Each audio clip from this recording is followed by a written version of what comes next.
Hi friends, welcome back to my channel. In today's video, I'm going to show you how to change the home screen layout on the Samsung Galaxy A35. If you're new here, don't forget to subscribe and give this video a thumbs up. Now let's dive in.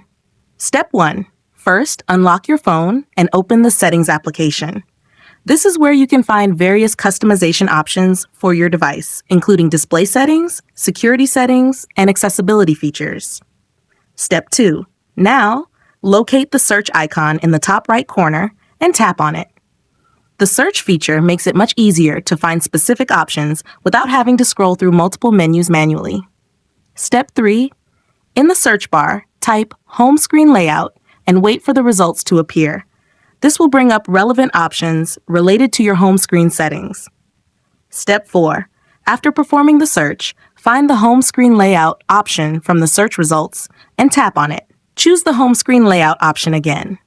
Step 5. For the last and most important step, locate the two layout options, Home and App Screens. This layout includes both the home screen and an app screen where all your installed apps are stored. Home Screen Only. This layout places all your apps directly on the home screen without a separate app screen. Choose your preferred option and tap Apply to save the changes. Your home screen layout will update instantly. If you found this tutorial helpful, don't forget to give it a thumbs up and subscribe to my channel for more great tips.